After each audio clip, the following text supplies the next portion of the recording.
just constantly eating every 2 or 3 hours, eating carbohydrates. We're stuck as sugar burners. We're never accessing the body fat. We're never tapping into ketosis. And that's going to lead to a lot of problems. It's going to lead to insulin resistance, type 2 diabetes, cancer, brain disorders like Alzheimer's and dementia, obesity, and it's going to make you easy to kill. Welcome to the Hard to Kill podcast with me, your host, Dave Morrow. The goal of this podcast is to be a catalyst for change in the health and wellness of our military community and make each of you harder to kill. My mission is to help 100,000 veterans lose 2 million pounds by listening to the amazing wisdom and knowledge shared by my guests. Sit back and enjoy. This podcast is brought to you by Laurier Chabot, who has his own business teaching mindfulness meditation. 10 years ago, while serving in Afghanistan, he made the decision he wanted to work in mental health. And so now he is a full-time counselor. And for the past 3.5 years, he has taught meditation to hundreds of people. So hit him up if you, a family member, or your business would like to get into the sphere of feeling peaceful and grounded, tapping into your joy and sense of equanimity. You can reach him through his website, freshandrested.com, or by email at freshandrested@gmail.com. If you had a hard time finding the right supplements to help you with your health, until I found out about Onnit, I was lost. Onnit has everything under the sun, from protein powders, kettlebells, to my favorite, Alpha Brain. It packs a punch to help me stay focused during my podcast. Being in a flow state is associated with greater activity for alpha brainwaves. Research actually shows that the brain is better organized and more calm and focused when alpha waves are firing high. The Onnit Flow Blend provides amino acids and other plant compounds that promote alpha brainwave production. This formula is further supported by cat's claw extract, which comes from the bark of an Amazon rainforest vine. Cat's claw is known to promote cellular activity. So head to onnit.com and use the code MORROW, that's MORROW, at checkout and get your exclusive Hard to Kill podcast listener discount. So I recently updated my website to showcase what I'm passionate about, helping veterans get leaner, fitter, and harder to kill. If you head over there now, you'll be able to add yourself to my new newsletter called the DZ. And I promise this newsletter doesn't suck. Get an email once a week with podcast updates, new research I'm tracking, and exclusive offers. Not only that, you're going to get a juicy, like super juicy, 25% discount off your first online training program just for signing up. So head to davemorrow.net and sign up for the DZ newsletter today. And lastly, thanks to you, I've been able to grow my podcast into the best Army veteran podcast on the planet.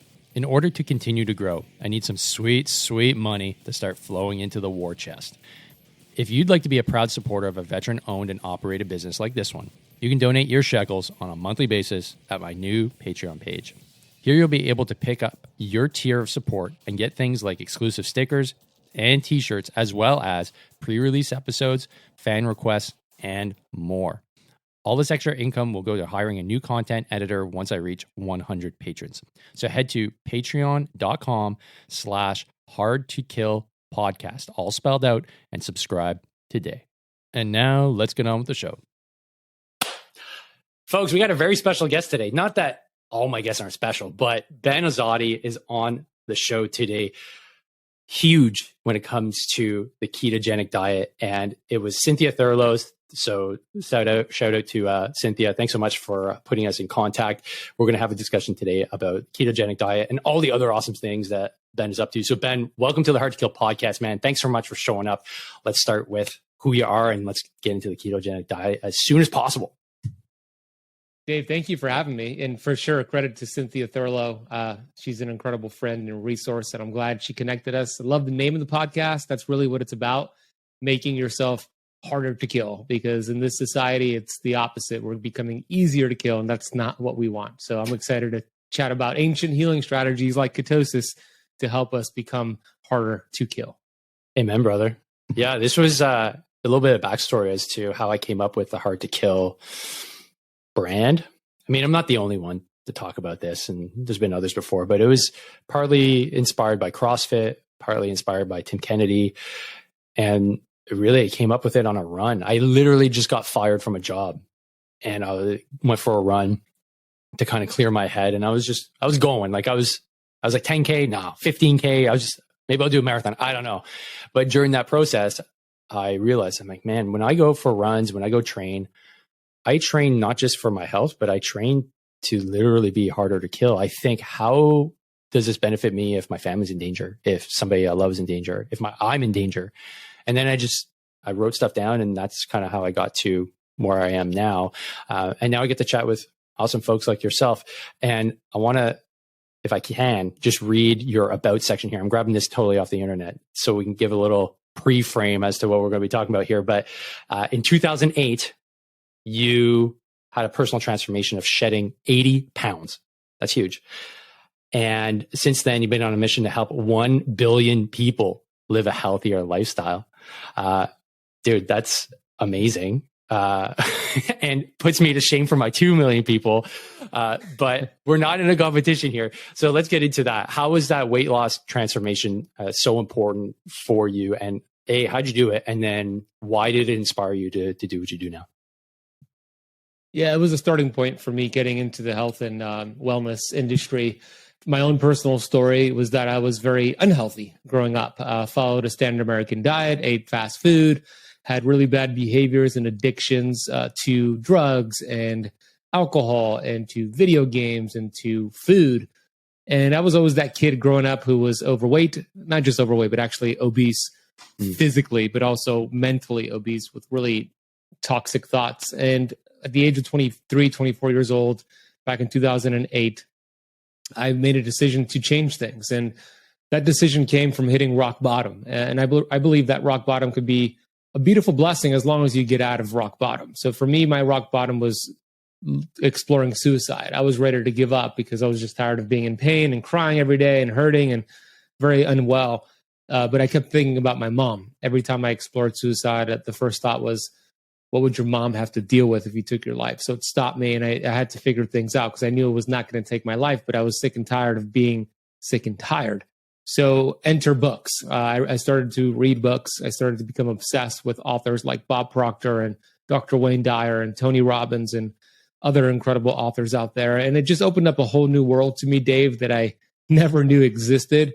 And the books helped me take ownership and responsibility. And that's really where it starts. If you want to make a change, whether it's with your health or any area, it starts with taking ownership, it starts with taking responsibility, kind of like what you did.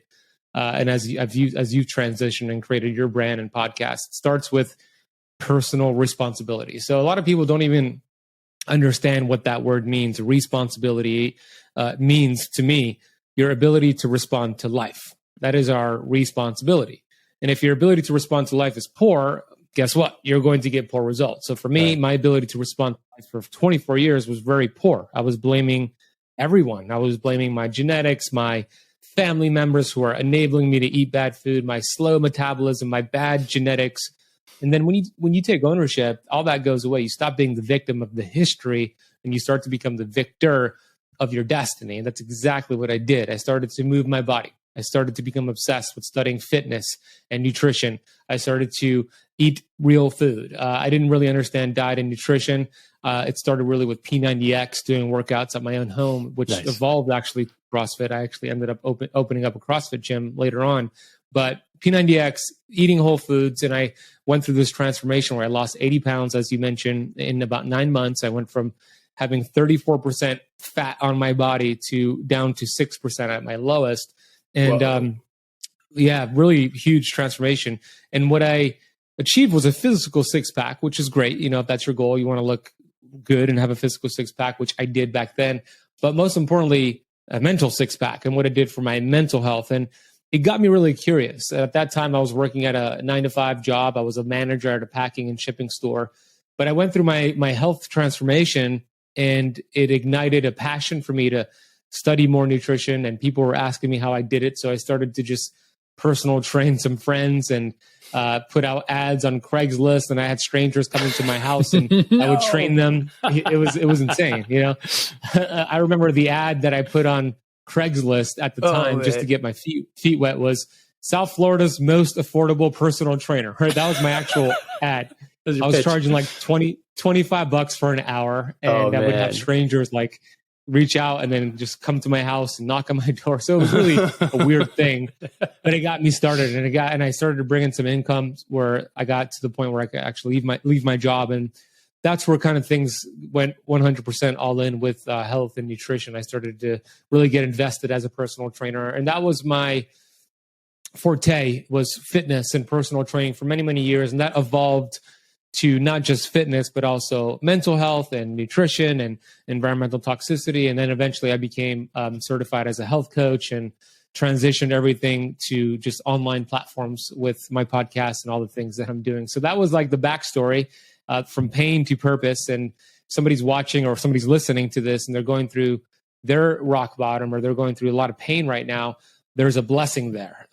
Everything is on the way. Nothing is in the way. It's not happening to you. It is happening for you. It's very hard to understand that when you're in it, but once you get to the other side, you'll see that it was all happening for you. So turn those stressors and stress things into blessings, and you're gonna see the difference that it makes. But it starts with taking responsibility. I literally just was re-listening to my latest podcast episode that I did with Brian Slade, and we were talking about things happening for you.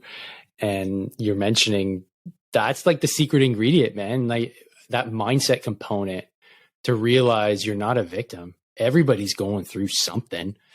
And if you can reframe it so that you can overcome and be stronger, harder to kill from your experiences, that's where you become kind of unstoppable. And you said I didn't recognize many of the authors you're talking about there, but Tony Robbins was one that I recognized and one that I started following and reading as well and listening to only a few years ago, because up until a few years ago, I was under the impression that folks like him were charlatans. They didn't have anything for me to use of any benefit, because my upbringing was like, you don't need to listen to people like that. You're good the way you are. And the self-improvement thing was shunned, poo-pooed. It was almost seen as just quackery, and therefore don't even bother. So that was my attitude up until like a few years ago. And it's until I started shifting that attitude and that limiting belief, man, like I was stuck. I was really stuck. So it's cool that you have a very similar experience as well. And everybody that I talk to always has that kind of moment where you realize, okay, I need to own my shit. I can't do this anymore. And for you, it was literally life or death. Because had you not changed, that would have been it. And that's one of the greatest motivators of all, in my opinion. So you got the weight off. You started running ads on Craigslist, having randos come to your house and do some workouts, which is bold, my friend. Very bold. I had a similar, I had a similar type business. I didn't put ads on Craigslist. It was word of mouth, but I was driving all over the city for like $30 an hour, going to people's houses. And like, at least they're coming to your house so you could control the environment. I was like, this is I was doing both though. I was also doing what you did. I was also driving to them too. It was both. It was a combination of both. Yeah. Going to like a park where like there's an outdoor area. Yeah. Dude, it was so bad because you probably had the same experience. I'd show up and some people like just forgot, and I'd be calling like, hey, I'm showing up. You guys ready? Oh yeah. And they had kids, and not to knock they had kids, like I have kids, but like their place was a disaster. And like there's like peanut butter with not like all over the house. And like, it's just a nightmare. And I'm trying to do, okay, guys, we're doing some squats. Let's do some push-ups, just not a functional business model. So that business crashed and burned for sure. But cool to see that you cut your teeth and you started somewhere, right? You just said, okay, I'm going to start. And now you've been able to build this empire, this Keto Camp empire around your own personal experiences. And those are the brands and those are the influencers like yourself that I love to follow because you've lived it. You know what it means to suffer and go through it and have the experience to actually be able to say, hey, this is what I've done. And you can follow this and get the same results. So now that I'm going to call you the keto guy, right? You're like the keto guy. You're the guy that I follow as the keto guy now that Cynthia put me and pointed me towards you. Why is keto and the ketogenic diet? And actually, let's not even get into that first. I think we need to start at the base level. You're the expert. Let's start with the definition of the terms. What is the ketogenic diet? And I guess more specifically, what is ketosis? Yeah, ketosis is a metabolic process, and we're all designed to experience this process. There's nothing new about it. It just is nuanced or maybe new to somebody. But the reality is it's not a fad diet. A lot of people consider it a fad diet. There's a lot of misconceptions around keto because it's so popular. It's beginning to become very, very popular. But technically, it's more of a metabolic process than it is a diet. And it's been around for as long as humans have existed. So you want to talk about being harder to kill. One of the main ways that our ancestors were hard to kill is because of this process called ketosis, meaning there were times where our ancestors did not have food available to them. That is a fact. There were famines. There were times where it was the winter and all they had maybe was a kill to eat meat, but there was not really fruits around. There was not really vegetables around. It wasn't the season for that. So by default, their bodies needed to have a energy system available to them that was not sugar and glucose because they were not eating food. And if they did not have the ability to tap over to burning fat and producing ketones, they would have died. They would have been easy to kill. But the fact that we human beings and our ancestors have this ability to metabolically switch and burn fat and produce ketones makes us harder to kill. It's the reason why our ancestors survived famines and food scarcities, because they had the ability to tap into body fat. And that's all body fat is. It's stored energy. And if you fast forward now to the year that we live in, this day and age, we have too much body fat. We're in a constant fed state. The famine has never come. We're just constantly eating every 2 or 3 hours, eating carbohydrates. We're stuck as sugar burners. We're never accessing the body fat. We're never tapping into ketosis. And that's going to lead to a lot of problems. It's going to lead to insulin resistance, type 2 diabetes, cancer, brain disorders like Alzheimer's and dementia, obesity, and it's going to make you easy to kill. So ketosis is a great way, a great tool, a great innate intelligence, tapping into the innate intelligence to make yourself harder to kill. So all it means, from a really simple breakdown of what it means to get into ketosis, you are allowing your body to drop insulin and glucose levels. And you do that by lowering your total carbohydrate intake and the frequency of how frequently you eat. And as you lower carbs and lower insulin and glucose, now your body is going to use up your stored sugar. You store sugar in your glycogen stores in your liver and muscle cells. So as you're in this low carbohydrate state, then you're going to tap into body fat. And that body fat is now being used for energy. And those fatty acids are then sent to your liver. And then your liver receives the fatty acids and then produces ketones. And that is ketogenesis, the birth of ketones. And that is a very normal process. We have just forgotten how to tap into this process, and we're in a constant fed state. So my goal is to remind people of this process and teach them how to get in it and how to flex in and out of it efficiently. Very cool. Very cool. So why then was the ketogenic diet something that appealed to you during your weight loss journey? And I'm making the assumption that you use the ketogenic diet as your main nutritional framework for that 80-pound weight loss. I didn't actually. The way that I lost the weight wasn't a healthy way. It was a very extreme, like counting calories. Oh, okay. Exercising 2 to 3 hours a day. So although I got really lean and I was fit, I was not necessarily healthy. I was still dealing with brain fog and digestive issues and skin issues, etc. So it wasn't until 2013, 2014 that I discovered ketosis and intermittent fasting. And that's when I started to research it and implement it. And that's where it made a lot of sense to me that our ancestors did it. And also, just giving it a shot, it felt incredible. So I've learned a lot of things since I started doing keto. That was going to be 10 years ago now. And the way that I lost the weight initially is not the way that I would teach it, because it was just not a healthy way to do it. Okay. So the counting calories was because that has been the main paradigm, right? For God knows how long, 40 years? Calories in, calories out. I learned a nice little acronym for that, the CECO people, which I thought was pretty cool. I feel like I'm in the club now. So calories in, calories out is a paradigm that I only realized really relatively recently too, maybe 4 years ago, 5 years ago, that this model doesn't really work. And the evidence for it is that we have a society that is really obese. We've never seen this before in human history. And our children are obese.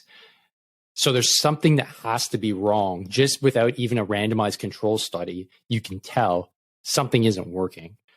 So what is it then that is effectively wrong with the way we're eating right now and the way we try to have people lose weight?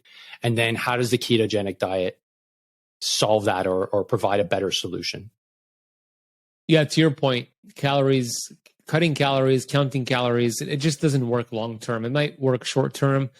The body will rebound. You might do some negative things to your metabolism, to your thyroid. So it's not in my opinion, in my research, in what I've done with people, it's not high on the priority list. And I'm not denying calories, meaning like calories have its place. It's just not important to focus on calories. So what's more important are hormones, are the way that hormones communicate with your receptor sites and the way that your cell metabolism works and inflammation. And that's where what we should be focusing on, not just eating less and moving more. Unfortunately, a lot of people in the health space and the fitness space are still teaching that, dietitians and doctors. And it does people just a huge disservice to just tell them lose weight to get healthy. And the problem with that paradigm is that the body does not lose weight to get healthy.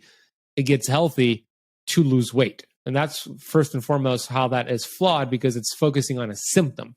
When somebody is overweight, it is not a weight problem, it is a weight symptom. And just like chasing symptoms when it comes to diabetes or other things, it just doesn't work. It's the symptom is actually a good thing. People were brainwashed to believe that disease and symptoms are bad, but in reality, they're a beautiful gift from the innate intelligence. It's the body's check engine light. But you don't just chase the symptoms by cutting calories and focusing on weight loss.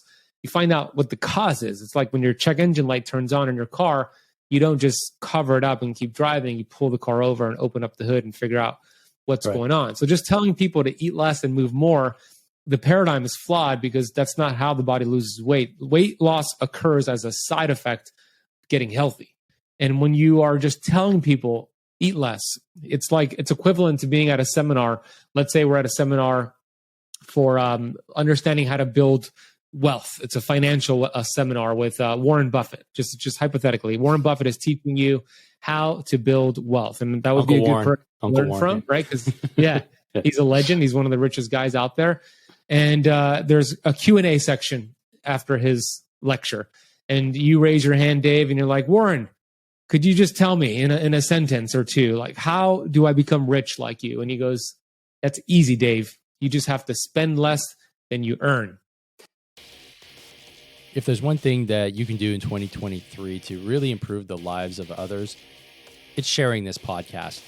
Sharing this podcast helps it grow because other folks get to hear the awesome guests that are talking about cholesterol, that are talking about heart disease, they're talking about traumatic brain injury, all the things that are relevant to the veteran world. So once you're done this episode, or do it right now, go click the three little dots and make sure that you rate, review, and share the podcast with your best bud, your wife, your husband, your brother, your sister, so that we can get the word of mouth going about the podcast, which is the best Army podcast in the world. And you are listening to it right now. So go do what you got to do and make 2023 amazing for the Hard to Kill community.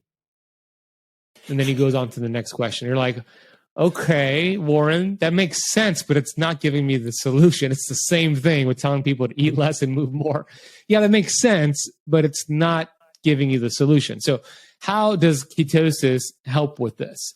Well, when you lower insulin and glucose, and a lot of people need to do that because they have high levels of glucose and insulin, you lower inflammation and you allow your hormones to do a better job. So fat loss will occur because you're reducing inflammation.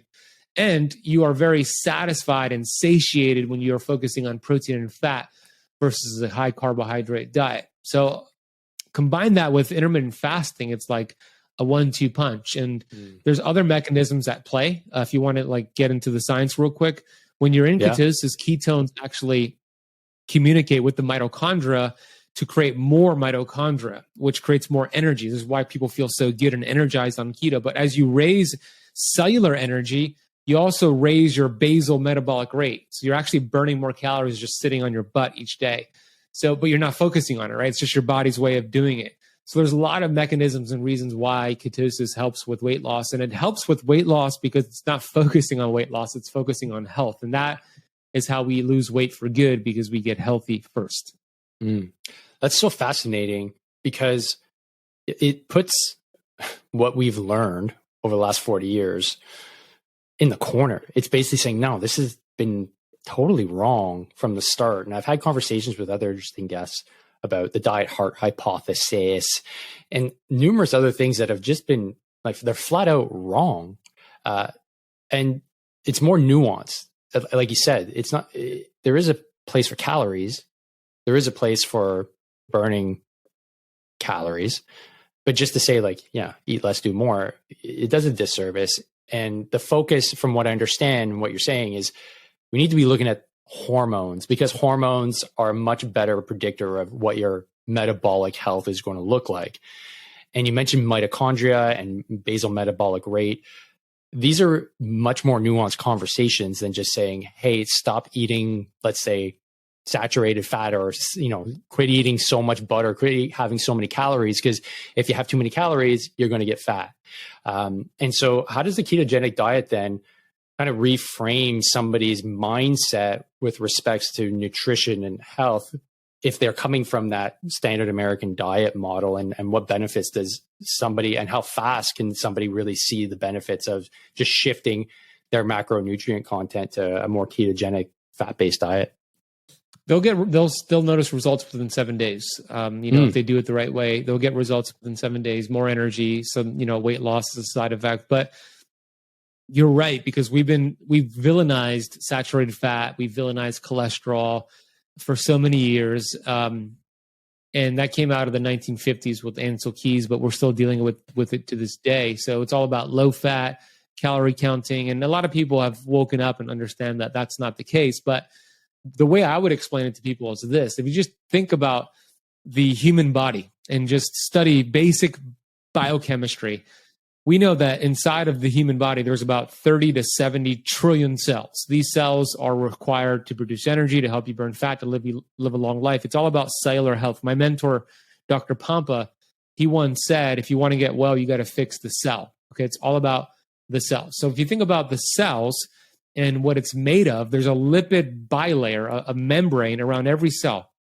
That's where the intelligence is. That's where everything gets in. Good things get into the cells because of the membrane. Bad things like toxins and reactive oxygen species get out because of the permeability of the membrane. So the membrane is the most important thing to focus on, because hormones connect to the membrane, nutrients connect to the membrane, oxygen connects to the membrane. If you have inflammation around the membrane, then there's dysfunction, there's symptoms, there's dis-ease. So then I've established how important the membrane is, number one. And then number two, we ask the question, all right, if the membrane is that important, if the membrane is the key to health and longevity, what is the membrane made of? And we know from basic biochemistry that the membrane is made up of 80% fat. And the fats it's made of are the bad words, cholesterol and saturated fat. And the rest of it is protein. Exactly. It's like, ooh, don't say that to your doctor, right? The membrane is made up of protein, saturated fat, and cholesterol. There's no carbohydrates in the membrane. As a matter of fact, in the entire human body, less than 1% is made up of carbohydrates. There's no such thing as essential carbohydrates. There are essential. Oh, Ben, proteins. No, don't say it. Don't tell me, man. Are you serious? Maple syrup isn't essential? Maple syrup tastes good, but it is not essential, Dave. There's essential there's essential proteins, essential fats, but no essential carbs. Now, with that being said, I'm not saying carbs are evil and to avoid them forever. That's not what I'm saying. But what I am saying is, like, the focus should be quality fats that build the structure of the membrane so your hormones could function better. And that's where keto comes into play. Okay, two questions here. What's a quality fat, and how much fat should we be consuming on the ketogenic diet? A quality fat would be a saturated fat or a monounsaturated fat. So saturated fats would be like butter, ghee, coconut oil, eggs, red meat, all the bad things your conventional doctor tells you to limit, all the things that the government tells you to avoid. It's like, if you want to get healthy, just look at what the government promotes and do the exact opposite. And you're going to be healthy. It's exactly there you go. what I'm talking about. That's the title of the podcast right there. You want to be healthy, do everything that is opposite of what the government says. Opposite. Yeah, it's so true. I mean, if you look at, there's a Tufts food compass. Tufts University just came out with this food compass that they're working with President Joe Biden to implement into the government guidelines. And you should look at the chart. Just have your listeners Google the chart. You're going to see they have items in green, items in yellow, items in red. Items in green, they're saying to be encouraged, not just for you, but for your family, for your children. All items in green should be encouraged. Eat them as much as you want. Items in yellow, have them in moderation. Items in red, minimize them. And if you look at that chart, they put Lucky Charms over red meat, eggs, and butter.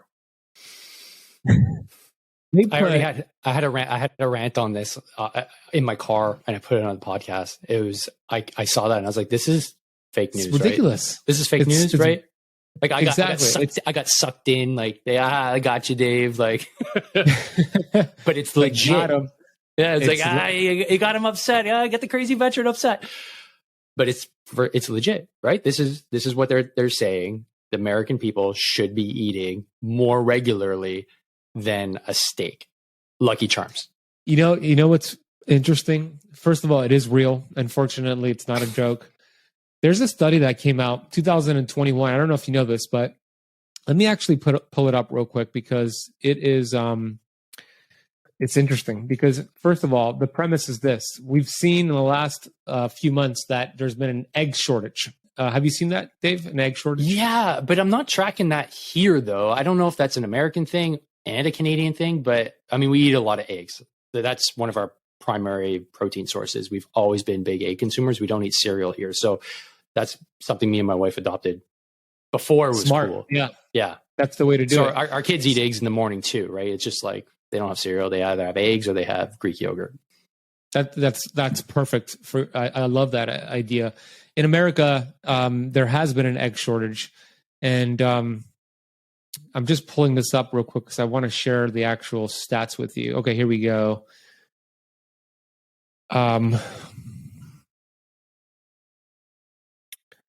So this study came out. Well, first of all, before I share the study, I'm going to share. We've seen an egg shortage. Egg prices in the United States have risen 48% since November 2022. So we've seen a shortage of eggs. We've seen some egg warehouses get burned down. We've also seen a 48% increase in the price in the last few months. And then look at this study. This study came out 2021 from the International Immunopharmacology publication. It said, egg yolk antibodies block the binding of multiple SARS-CoV-2 spike protein variants to human ACE2 receptor sites. I'm going to just read this real quick and explain what it means. The SARS-CoV-2 virus is still spreading worldwide, and there is an urgent need to effectively prevent and control this pandemic. This study evaluated the potential efficacy of egg yolk antibodies as a neutralizing agent against COVID. Our results show that the anti-spike from the egg yolk showed significant neutralizing potency against COVID, pseudovirus, various spike protein mutant, and even SARS-CoV-2 in vitro. It might be a feasible tool for prevention and control of ongoing COVID-19. So you think about this study showing eggs actually could help against COVID, and now we see it's harder to get eggs. Is it a coincidence? Is it a conspiracy? I don't know, but it's interesting at the very least. The world's a crazy place, man. That's it. It's just a cuckoo bananas place to be in right now. Up is down, left is right. Anything that was pre-established as fact is now seen as like disinformation. I don't know what to make of things. And that's partly why I'm glad I'm in the podcasting space and I could talk to people that know stuff like yourself that actually speak some truth. And that's wild. I did not know that was a thing in the States because I don't watch the news because it ruins my brain. I watch your feed. I'm like, cool. And I have a few other influencers that I follow as well. And I try my best to not have any of that infiltrate my brain space, except when somebody puts up something about Lucky Charms being better than a steak. So, okay. So needless to say, eating eggs is then good because it helps fight SARS-CoV-2. However, there's going to be less and less of them because how dare we eat something that's natural that could prevent against all-cause mortality or something specific like COVID. Gotcha. Okay. So if we go back to the ketogenic diet in and of itself, it's based on a macronutrient ratio, correct? And in that ratio, it defines whether or not you would essentially get into ketosis. Can you explain that a little bit better for the listeners? Yeah. So in general, most people could get into ketosis if they take their total carbohydrates and drop it below 50 total grams for the day, with those carbs coming from green leafy vegetables and like low glycemic fruits like berries. Most people will get into a state of ketosis just by doing that. Now, some people need to drop it under 30 grams or 20 grams, but most in general will 50 would be the threshold, the upper limit. And at the same time, you want to also increase those healthy fats, right? Saturated fats, monounsaturated fats, increase your protein. You asked the question a little while ago, how much fat should you have? If you're new to keto, the way that I teach it is the first 14 days, I want you to have an abundance of these healthy fats. I want your body to get familiar with breaking down fatty acids. So I teach something called the 2-2-2-2 rule. And you just follow this every day for the first 14 days. And what it is every day you want to consume 2 tablespoons of olive oil or avocado oil, 2 tablespoons of butter or ghee, 2 tablespoons of coconut oil or MCT oil, and then 2 teaspoons of sea salt.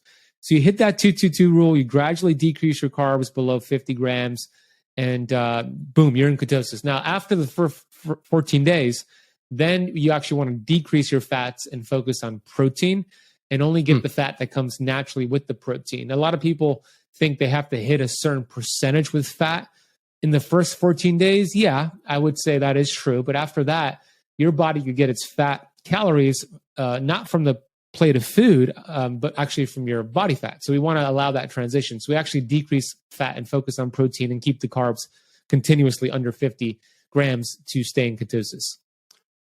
Gotcha. Okay. So for context, I did the Ironman last year. Wait, was that last year? 2 years ago? Man, everything's kind of blurred into one. Pretty sure it was last year. Anyways, and I did the math, and I realized when I was training, the amount of carbohydrate that I was smashing, the gels, were not agreeing with me. I was having a really hard time keeping them down. I was getting all kinds of gastrointestinal issues. It coupled that with the water, it wasn't working. So I was like, well, I started to panic. I'm like, what do I do? What do I do? So I had somebody on the podcast who's an Ironman and does it in a ketogenic state. He's like, well, have you tried keto? I was like, no, I don't think I could do it. Because I tried it, right? Half the people that I consult with, they're like, oh, I tried keto, it didn't work. I'm like, well, what did you actually do? And because I know what that looks like. All I did was I bought cheese, cream cheese, and I just figured, well, I'll just eat more of this.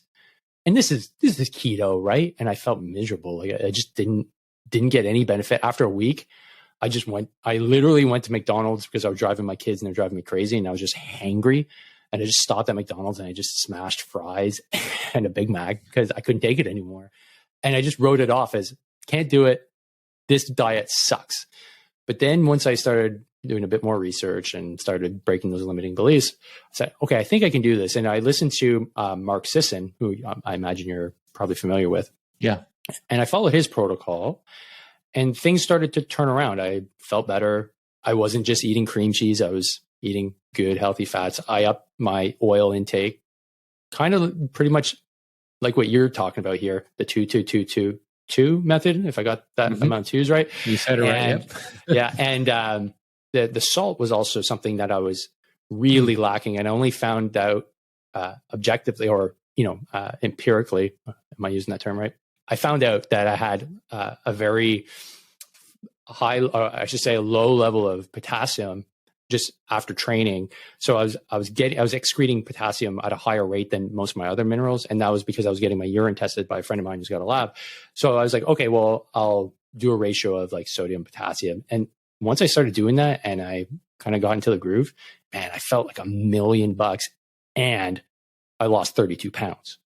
Wow. So like, I wasn't enormous to start with. I was around 230 when I started, but it was just every week I was just constantly losing body fat and it didn't feel like work. Granted, my volume of training was high, but I was able to do the Ironman without any carbohydrates, which I think is awesome. One of those things for a lot of Ironman athletes. It's like, oh, it's heresy, like these keto athletes. But I never felt that, I guess that crash, that feeling of like, everything, the wheels are falling off, the wall.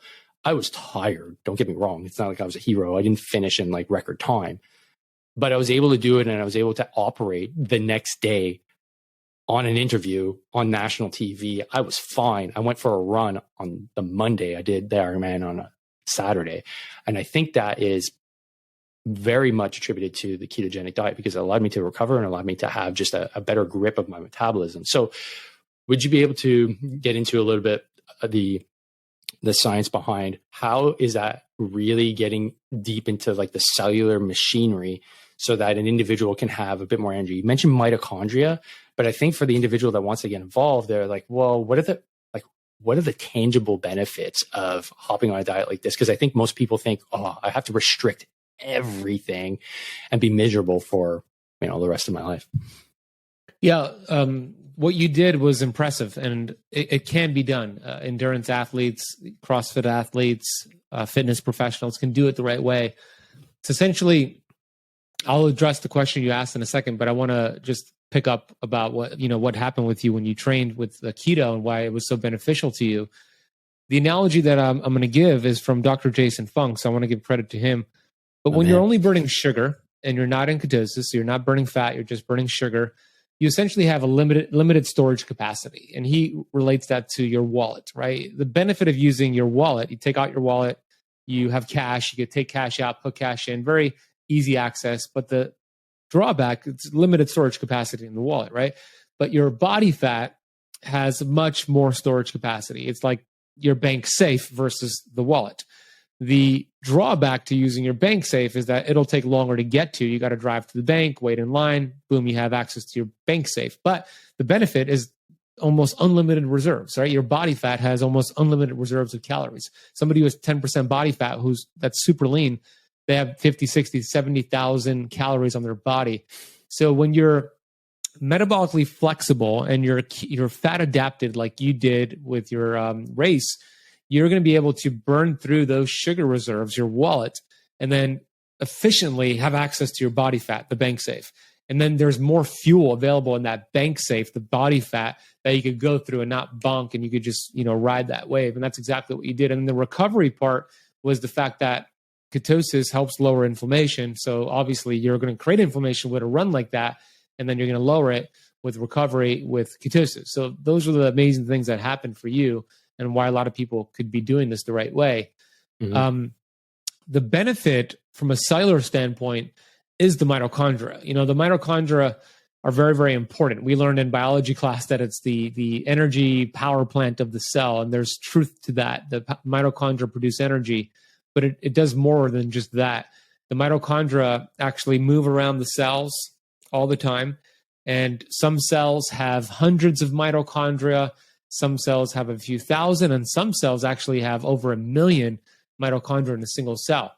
And the way that I believe in God, so the way that God has built the human body is really fascinating, because the cells that are the most important cells, the cells that are most needed for survival and reproduction, are the cells that have the most mitochondria. So the brain, arguably the most important cells, because it's required for thinking, for finding a predator, running away, from getting killed, etc.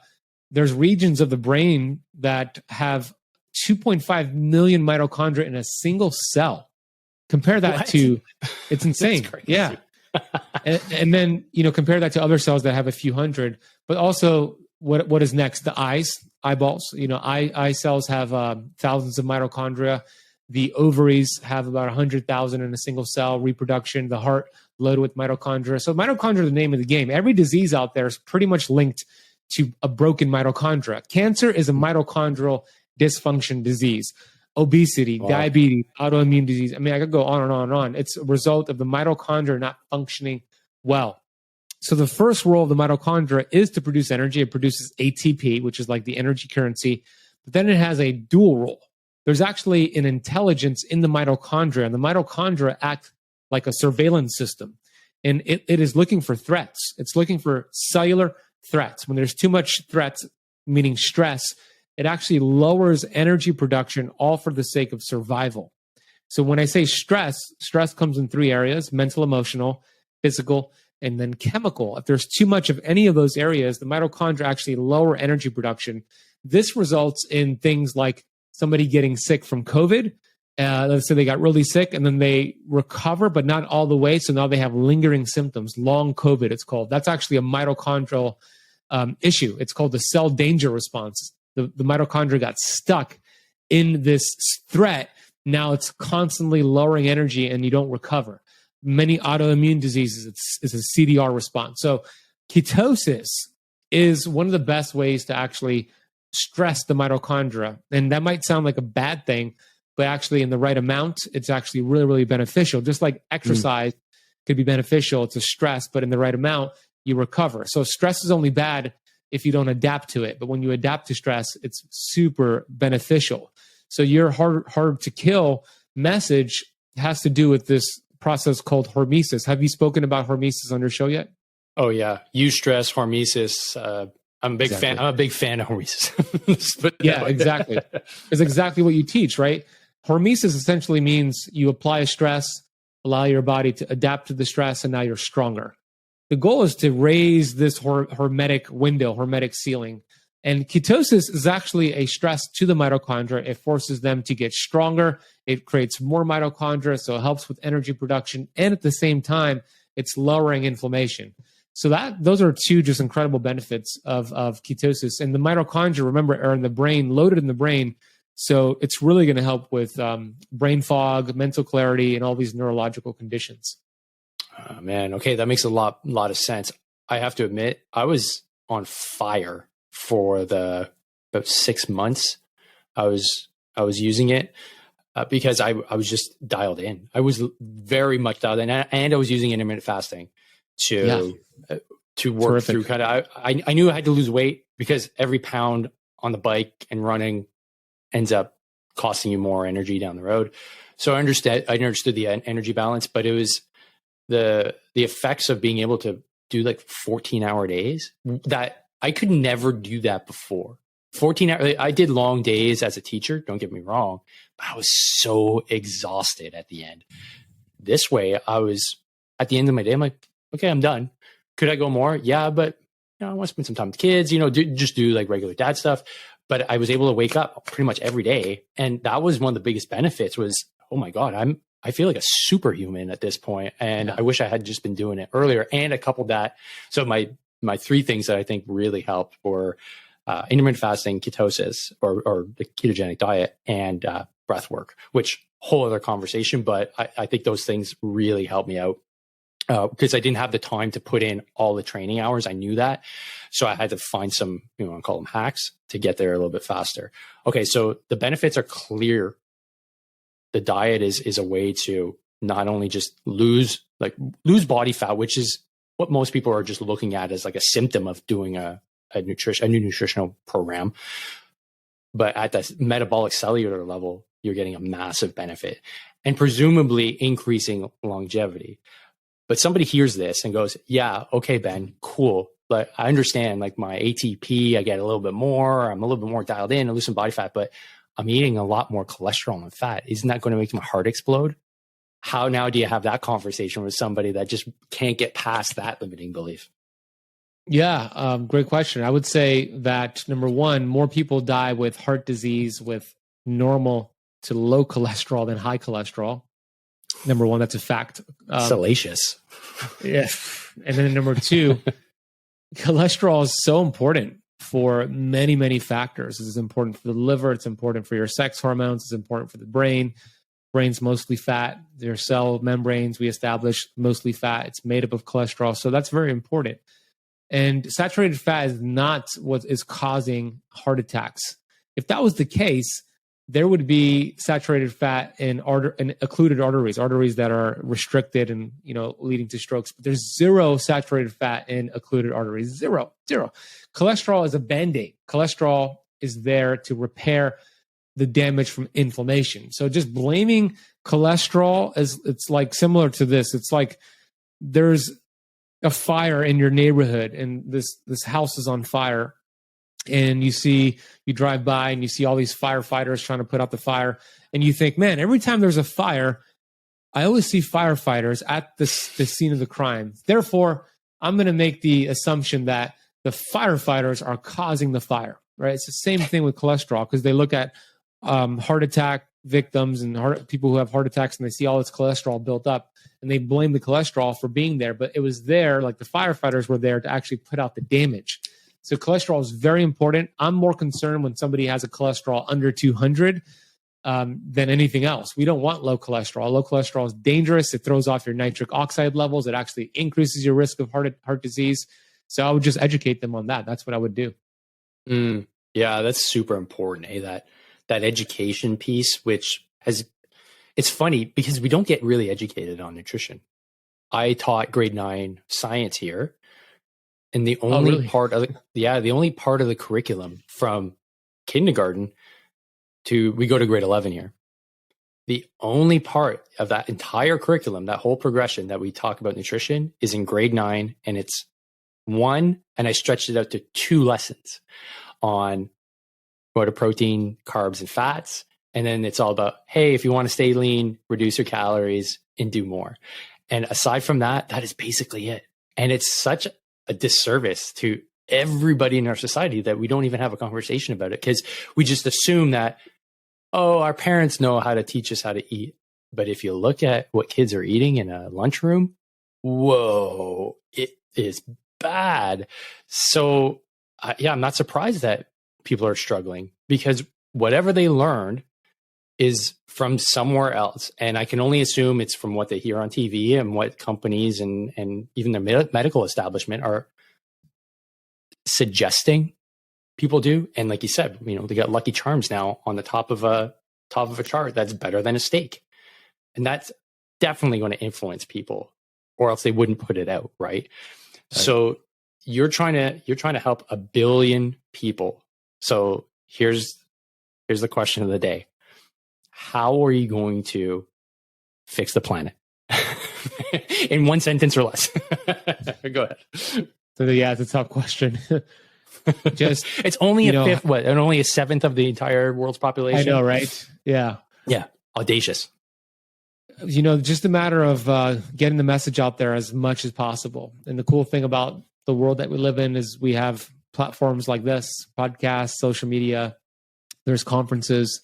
So just being so committed, not interested, but being committed to getting the message out there as much as possible, and to to take the complication out of things, to take all the clutter, all the noise, and deliver it to people in these bite-sized nuggets. Because when you start getting too sciencey with some people, it just goes over their head and they're confused. So I do my best to use analogies and to break it down to a very practical level. But to answer your question, how am I going to do that? How are we going to do that? We're just continuing to have conversations like this to people who are ready to hear the message, be relentless, be committed, show up every single day, create podcasts, create contents, write new books, speak on more stages. That's how we're going to get there. I love it. The future is really in the hands of folks like yourself when it comes to fitness and health, because I think people are slowly coming to the realization that their GP, their doctor, is not the single voice of truth that they necessarily need to be listening to. And I love the analogy that Kelly Starrett used, and a few other folks have used too. Your doctor is basically like a lifeguard. If you're drowning, they're going to come save you. That's their job. They're going to make sure that you don't die. But they're not your swim coach. They're not going to say, hey, wait, maybe you shouldn't get back in that water, dude. You don't know how to swim. You're going to show back up, and they're going to pull you out. They're going to give you CPR. They're going to make sure you're good to go. But that's the personal responsibility part that you started the conversation off with, that I think a lot of us are lacking because we've abdicated it to our health professionals, so to speak. And now we're dealing with the consequences of that, where before we were responsible, our grandparents were responsible, our great-grandparents were responsible, but we've gotten to the point where I think we need to look deep into ourselves and realize, hey, maybe I don't know everything, and maybe I need to start listening to Ben and what he has to say, because clearly he's getting results, even though he's not a doctor, which I think is a big hurdle for a lot of people. But I love what you're doing, man. So you have a podcast as well. Well, you have a bunch of stuff. Why don't you give the listeners an idea of where they can find you and what the best means of getting a hold of you is? Yeah, and that's a great analogy from Kelly. I actually haven't heard that one before, but it makes a lot of sense. Um, right now, for the most part, people who are listening to podcasts like this, people who are getting educated, they actually know more about nutrition and health than their actual doctor. They're at their consultation and they actually know more than their doctor. That's the name of the game these days. So that's super cool that we see that. But yes, I have a podcast that's called the Keto Camp Podcast. Camp is spelled with the K. We are 534 episodes in. We release a new episode 3 times a week, sometimes 4 times a week. We're super committed, super consistent.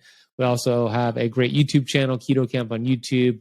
We're on all social media platforms. And I also have my book right behind me. You can see right there, Keto Flex is my latest book, where I kind of outline my 4 pillars and teach a little bit more about diabetes and just this amazing process of ketosis.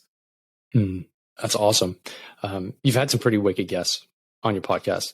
Not going to lie, it's one of my top podcasts now for the last few months. So you bring a lot of energy to that podcast. And for our community here, the Hard to Kill community, definitely give that one a listen. And I'll put the links here in the show notes as well. Thank you. So Ben, I know we just scratched the surface here when it comes to what you're up to and all the information and all the knowledge that you have.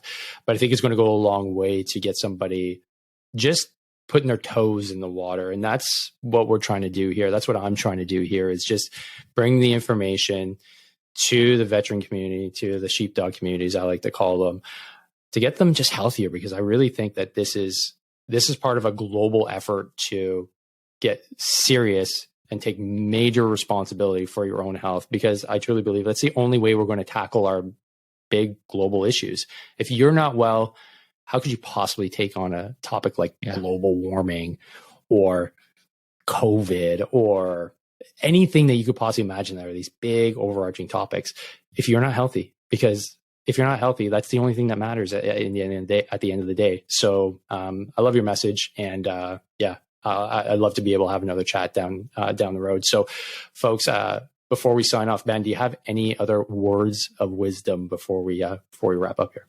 Yeah, no, thank you for that. I appreciate you, Dave. I love the work that you're doing, and you're so right. Health is wealth. If you treat your health casually, you will end up a casualty. You're just going to be another statistic, and you don't want to do that. That is not the way to live your life. When you're unhealthy, not only are you suffering, but everybody around you suffers. The world suffers. You can't contribute. You can't make a positive impact. Health is wealth. It really is. The body is just the vessel for our soul, and we want to use this vessel as long as possible to do great things. So don't treat your health casually. Treat it with importance, take responsibility, continue showing up, listening to podcasts like this, but not just listening, taking action. Information alone is not going to save your life or change your life.